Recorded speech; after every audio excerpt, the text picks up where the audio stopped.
बोलिए सदगुरु कबीर साहेब की जय। सभी संत महापुरुषों की जय। सदगुरु कबीर साहब के मूल ग्रंथ बीजक में रामायणी नंबर 30 में कहते हैं, अविनाशी का बोध पाखंड से बाहर है। पाखंड में डूबे हुए लोगों के लिए ये विवेक करना बड़ा मुश्किल होता है कि सत्य क्या है, असत्य क्या है। बल्कि सच्चाई को वो भी जानते हैं, लेकिन अपने धंधा को चलाने के लिए वो सच्चाई को दबाए रखते हैं और अपनी पाखंड को बढ़ावा देते हैं। सदगुरु कहते हैं उन तमाम पाखंडियों से, कहते हैं, ओ भूले सट दर्शन भाई, पाखंड वेश रहा लपटाई। जीव शिव का आही न सोना, चारि वेद चतुर्गुण मौना। जैन धर्म का मर्म न जाना, पाति तोरी देवघर आना। दवना मरवा चंपा के फूला, मानहु जीव कोटि समतूला। ओ पृथ्वी के रोम उचारे, देखत जन्म आपनो हारे। मनमथ बिंदु करे असरारा, कल्पे बिंद खसे नहीं द्वारा। ताकर हाल होय अद्भुता, छो दर्शन में जैन बिगुरचा। ज्ञान अमर पद बाहिरे, नियरे ते है दूरी। जो जाने ताके निकट है, नहीं तो रहा सकल घट पूरी। सदगुरु कहते हैं, हे भाई, सट दर्शन संप्रदाय के लोग अपने डंट खंड में भूल गए हैं, अपने पाखंड में भूल गए हैं। ये अपने अपने संप्रदाय के पाखंड और भेष में लिपटे हैं। ऐसे लिपटे हैं जैसे चंदन के पेड़ से सांप लिपटा हो। यह सब पाखंड जीव के कल्याण का नाशक है। पाखंडों से कभी भी किसी का जीवन में शांति नहीं आ सकता है, कभी भी किसी के जीवन में सुकून नहीं आ सकता है। सदगुरु कहते हैं, कल्याण चाहते हो तो पाखंड से दूर रहो, कल्याण चाहते हो तो इन पाखंडियों से दूर रहो। चारों वेदों के भी अपने अपने गुण है। परम तत्व के विषय में मौन रहना। जैनी लोग धर्म के रहस्य को नहीं जानते। बहुत ही बड़ा आरोप लगाते हुए सदगुरु कहते हैं कि जैनी लोग जो अपने आप को बहुत बड़े त्यागी समझते हैं, जो बहुत बड़े अपने आप को सत्संगी समझते हैं, उन जैनी लोगों को भी धर्म का रहस्य नहीं पता है। कैसे?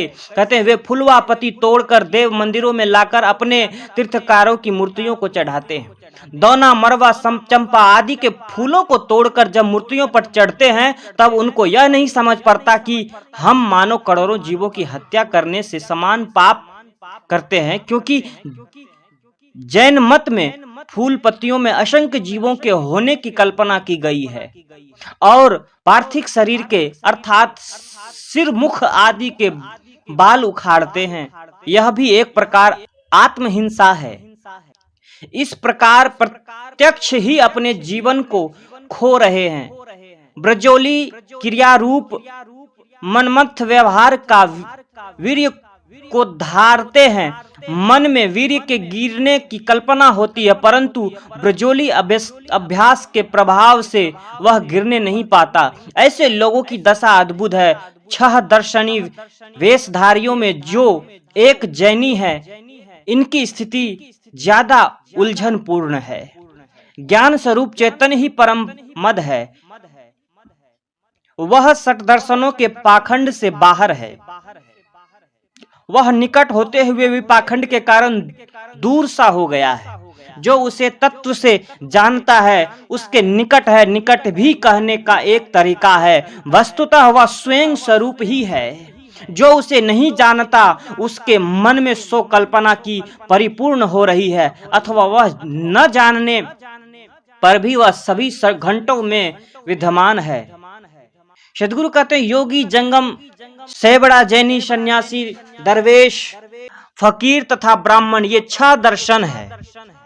इनके 96 भेद माने जाते हैं। कबीर साहब ने जब ये पंक्तियां कही है, तब ये आज तक 6 दर्शनों के भेद बढ़े ही हैं। सदगुरु कहते हैं कि 6 दर्शन वेशधारी सांप्रदायिक टंट घंट पाखंड एवं वेश बना के चक्कर में आत्म कल्याण तथा लोक कल्याण की बातें भूल गए, बस दिखावे में ही भूल गए। भेष बन करके, भेष पहन करके कोई कहे कि हम बहुत बड़े साधु हैं, बहुत बड़े धार्मिक हैं, तो उनका भेष से मत जाइए। सदगुरु कबीर ने कहा, भेष देख मत भूलिए, पूछ लीजिए ज्ञान। ज्ञान उनमें कितना है ये महत्वपूर्ण है। आज भी एक ही संप्रदाय के हर अखाड़ा, गद्दी और शाखा वाला अपने को बड़ा तथा दूसरे को छोटा सा मानता है। फिर अलग अलग संप्रदायों के नखरों का कहना भी क्या है। किस संप्रदाय, अखाड़ा, गद्दी एवं शाखा वाले का कैसा तिलक है, कैसी माला एवं कंठी है, कैसा वस्त्र उनके पहनावे का ढंग है और पूजा आदि कैसे कैसे नियम है, बड़ी बारीकी से इनका विचार होता है। और सभी अपने अपने वेश और नियमों को उच्च तथा दूसरों को तुच्छ बताते हैं। उनके वेश, ब्रह्मचार्य एवं गद्दी का इतना जोर हो गया है कि उनमें वे अपने असली स्वरूप को ही भूल गए। सदगुरु कहते हैं कि यह तो जीव शिव का आदि नशौना, अर्थात जीव के शिव का नशौना है। शिव कल्याण को कहते हैं, यह पाखंड जीव के कल्याण का नाशक है। चारि वेद चतुर्गुण मौना, चारों वेदों में भी कर्मकांड का काफी विस्तार है। स्वरूप ज्ञान के विषय में वे भी प्राय मौन है, अर्थात चारों वेदों के अपने गुण हैं। आत्मज्ञान के विषय में प्राय मौन रहना, इसीलिए मुंडक उपनिषद का ऋषि कहता है, दो विधाएं हैं, अपरा तथा परा। उनमें अपरा विद्या है, ऋग्वेद, यजुर्वेद, सामवेद, अर्थवेद तथा 6 वेदांग शिक्षा, कल्प, व्याकरण, निरुक्त, छंद तथा ज्योतिष, और जिससे अविनाशी आत्म तत्व का बोध होता है वह परा विद्या इन वेदों वेदांगों से परे है। इसीलिए गीताकार ने कहा है, हे अर्जुन, सभी वेद त्रिगुणात्मक जगत का ही ज्ञान कराते हैं, अतएव तुम अब इनसे रहित निर्द्वंद नित्य सत्य स्वरूप में स्थित योग, क्षेम, संग्रह, रक्षा से उदासीन एवं आत्म परंपराए रामायण को जाओ। जैनी लोग अहिंसा धर्म पर जोर देते हैं। उनके जीव की व्याख्या में काफी अधिवाद है। वे मिट्टी, जल, अग्नि तथा वायु के कण कण में जीव मानते हैं। फूल पत्तों में असंख्य जीवों का निवास मानते हैं। साहिब कहते हैं, जैन मतानुसार उन फूल पत्तों को तोड़कर देव मंदिरों की मूर्तियों पर चढ़ाना हिंसा है और ऐसी हिंसा करना धर्म है। जैनी साधु सिर, दाढ़ी, मूछ आदि के बाल उखाड़ते हैं और अपने साधु शिष्यों के बाल उखड़वाने में सहयोग करते हैं। यह भी एक हिंसा है और पृथ्वी के रोम उचारे यही अभिप्राय है। जैनी साधु कच्चा पानी नहीं पीते, कहते हैं पानी के सारे कण जीवधारी हैं।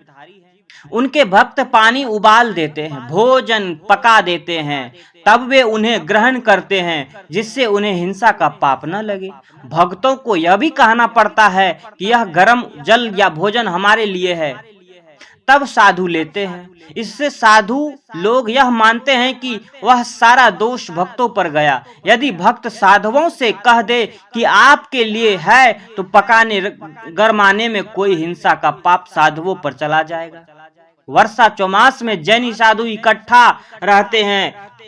उनके लिए रोज पुष्पक पानी गरमाया जाता है और रोज भक्तों को कहना पड़ता है कि यह हमारे लिए है। जरा सोचिए, जो भक्त अपने दुखों को लेकर के संतों के पास जाते हैं, महात्माओं के पास जाते हैं, ये लेकर के कि हमारे जीवन का दुख कम हो जाए, और वही भक्त को वही संत महात्मा अगर दुख दे दे तो कहाँ जाए।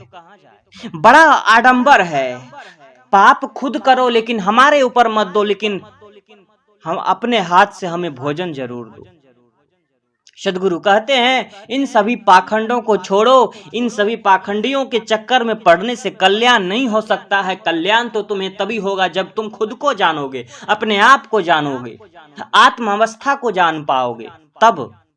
यह सब पाखंड नहीं तो क्या है। जीव निर्वाह सबको करना पड़ता है, उसको सरलता से स्वीकार करना चाहिए। अपने निर्वाह के लिए दूसरों को हिंसक बनाकर हम हिंसा के पाप से मुक्त नहीं हो सकते हैं। आडंबर और दिखावा छोड़कर सरलता के कल्याण में हेतु बड़ा मुश्किल है। धर्म के नाम पर बनी रूढ़ी पत्थर की लकीर बन जाती है। विवेक प्रधान जैन दर्शन मिथ्याचार में उलझा रहे, यह शोभा नहीं देता। आधुनिक युवा जैन साधुओं को इस पर विचार करना चाहिए और हानिकारी रूढ़ियों को बेरूढ़ियों को तोड़ना चाहिए और उन्हें खंडन करना चाहिए, विरोध करना चाहिए। असरार शब्द अरबी है, इसका अर्थ होता है भेद एवं रहस्य।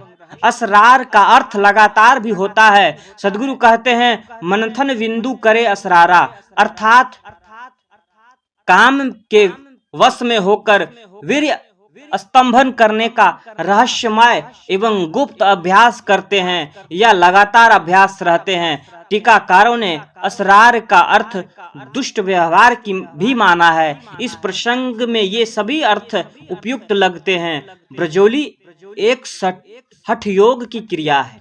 इसको साधने वाले विशेष क्रिया द्वारा जननेंद्रिय से क्रमशः पानी, दूध और शहद खींच लेते। अभ्यास परिपक्व होने पर ऐसे लोग स्त्री का संग रहते हुए वीर्य गिरने नहीं देते।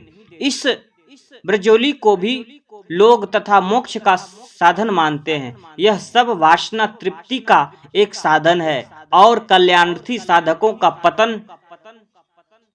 पथ है। ऐसे लोग अपने आप को सिद्ध योगी बताते हैं, बल्कि इससे कुछ भी आपके जीवन में कल्याण नहीं हो सकता है। वस्तुतः ऐसे लोग त्याग का दिखावा कर भोग परायण और मलिन है। साधकों को ऐसे मन के धोखे में सदैव समाहित कर देता है, लेकिन ऐसे धोखे से सदैव दूर रहना चाहिए। लोगों को समझना चाहिए कि क्या झूठ है, क्या सच है, क्या दिखावा है, क्या पाखंड है।